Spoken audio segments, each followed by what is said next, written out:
গত ১৬ বছর ধরে প্রতি বছর গড়ে $১৬ বিলিয়ন বিদেশে পাচার হয়েছে বলে জানিয়েছে ট্রান্সপারেন্সি ইন্টারন্যাশনাল।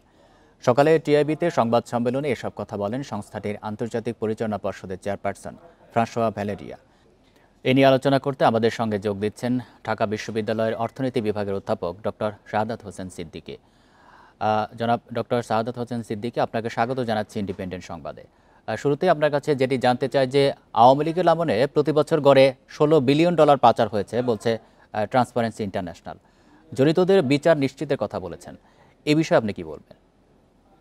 জি, দেখেন, দুর্নীতির কিন্তু আমরা যারা দুর্নীতি করে তাদের সবারই আমরা পানিশমেন্ট চাই, এটা চাই, কিন্তু রাষ্ট্র সেই ব্যবস্থা করে কিনা সেটাই কিন্তু এখন দেখার বিষয়। প্রশ্ন হচ্ছে যে ১৬ বিলিয়ন, সেটা কিন্তু যে এইখানে আজকে বলা হচ্ছে তা না। আপনি যদি শ্বেতপত্রেও দেখেন সেই জায়গায় একটা হিসাব আসছে যে প্রায় প্রায় ২ লাখ কোটি টাকার মতো, ২ লাখ কোটি টাকার উপরে এই ১৫ বছরের মধ্যে গিয়েছে। তো অতএব সেই বিশাল দুর্নীতি, কিন্তু দেখেন এক বছরে মানুষের যে প্রত্যাশা ছিল যে ব্যাংক লুট হয়েছে, আর্থিক প্রতিষ্ঠানের দিকে যদি তাকান, একইভাবে ব্যাংকের দিকে তাকান, সেইগুলাও লুট হয়েছে। ব্যাংক এবং আর্থিক প্রতিষ্ঠান এইভাবে লুট হওয়া সত্ত্বেও আপনি কি কারো পানিশমেন্ট দেখতে পেয়েছেন? দেখতে পান না। এমনকি টাকা উদ্ধারের কথা, সেটাও কি আমরা কোনো আশাপ্রদ কিছু দেখতে পাচ্ছি? আমরা কিন্তু আশাহত ইন এ সেন্স, আমি ব্যক্তিগতভাবে বলবো। কারণ ১৬ বিলিয়নের যে হিসাবটা দুর্নীতির, সেটা কিন্তু স্পষ্ট। আমি বলতে চাচ্ছি না যে কোত্থেকে, যদি আমরা সংখ্যায় বিশ্বাস করি, আমরা অধ্যাপক, আমরা সংখ্যা এবং এইগুলা নিয়ে গবেষণা করার থেকে আমাদের বলা। অতএব সেই জায়গায় চিন্তা করেন, রেমিটেন্স যেখানে ২২ থেকে ২৩ বিলিয়ন আসছে, সেখানে ৩০ বিলিয়ন আসছে।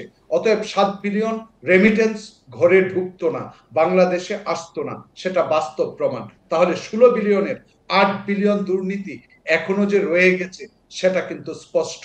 যেদিন আপনি প্রকৃতপক্ষে এইটাও যুক্ত করতে পারবেন, তার মানে হচ্ছে আপনি যে রেমিটেন্সের বিষয়ে বৈধ চ্যানেলে আসা, ব্যাংকিং খাতের সংস্কার, তার একটা প্রভাব পড়েছে। কিন্তু একই সাথে আপনি যদি ব্যবসা বাণিজ্যের সাথে, যেটা আমরা বলি এক্সপোর্ট ইম্পোর্টের সাথে, আমদানি রপ্তানির সাথে সম্পৃক্ত যে জায়গাটুকু, সেটার জন্য যে ধরনের সংস্কার দরকার, যে ধরনের মনিটরিং ইভালুয়েশন দরকার, যে সোর্স কান্ট্রি কোনটা এবং কোন দেশে ডেস্টিনেশন কান্ট্রি কোনগুলো, তাদের মধ্যে যে প্রাইসের আরেকটি বিষয় একটু আপনার কাছে জানতে চাই যে অর্থ পাচার কমলেও পুরোপুরি বন্ধ হয়নি বলে মন্তব্য করেছেন টিআইবি প্রধান নির্বাহী। অর্থ পাচার আসলে কিভাবে বন্ধ করা যায়, আপনার পরামর্শ জানতে চাই।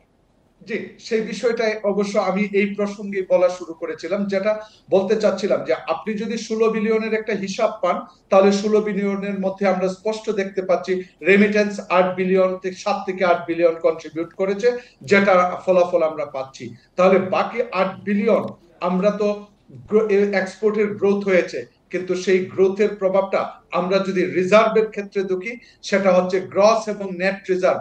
আওয়ামী লীগ সরকার যখন ৫ই আগস্টে যদি হিসাব করেন, ২৫ বিলিয়ন ভার্সাস ২০ বিলিয়ন, এখন সেটা ২৫ এবং ৩০, ৫ বিলিয়ন যুক্ত হয়েছে। সেটা টোটাল কন্ট্রিবিউশন কিন্তু রেমিটেন্সের। তাহলে ১৬ বিলিয়নের বাকি ৯ বিলিয়ন এখনো যুক্ত হচ্ছে না। তার মানে হচ্ছে যেটা পুরোপুরি বন্ধ হয়নি দুর্নীতি এবং পাচার, অর্থ পাচার বন্ধ হয়নি, সেটা তার প্রমাণ। আপনি যে প্রশ্নটা করেছেন, সেটার জন্য প্রকৃতপক্ষে আমাদের যে এক্সপোর্ট ইম্পোর্ট, আমরা বলি এক্সপোর্ট ইম্পোর্টের সাথে আমরা ওভার ইনভয়েসিং এবং আন্ডার ইনভয়েসিং দুটো, অর্থাৎ আমি যখন পাঠাই বেশি পাঠাই, আমি যখন আনি তখন বেশি দাম বলে আনি, মানে অর্থাৎ আমরা টাকাটা বাইরে পাঠিয়ে দিই, অথবা যেখানে পাঠাই সেখান থেকে আরেকটি বিষয় একটু আপনার কাছে জানতে চাই যে টিআই প্রধান কিন্তু ইতিমধ্যেই সাংবাদিক হত্যা, নির্যাতন এবং মব সন্ত্রাস নিয়ে উদ্বেগ জানিয়েছেন।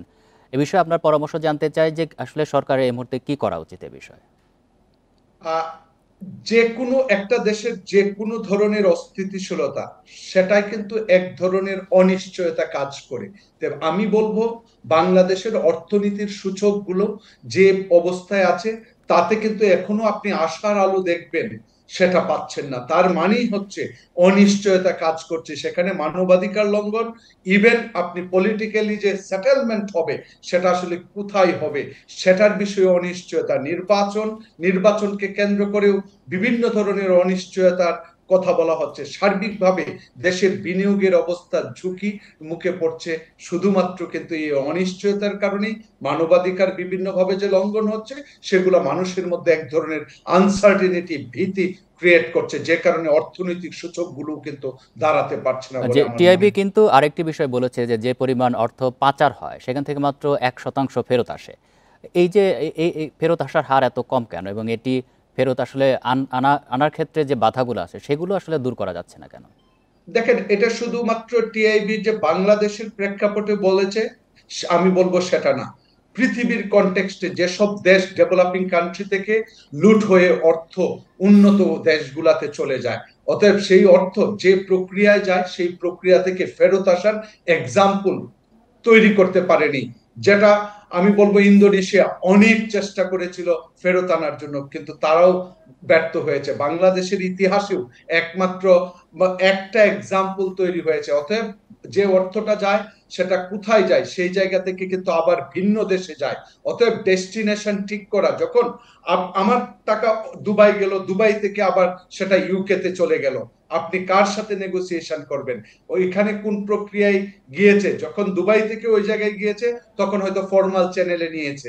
অতএব সার্বিক দিক থেকে আইনগত জটিলতা, বাইল্যাটারাল চুক্তি যদি হয়, কিছুটা নেগোসিয়েশন হয় দুই দেশের এই প্রতিষ্ঠানগুলোর মধ্যে প্রাতিষ্ঠানিক, তাহলে হয়তো স্বল্প মাত্রায় বাংলাদেশে যেরকম 150 মিলিয়ন পাউন্ড জব্দ করা হয়েছে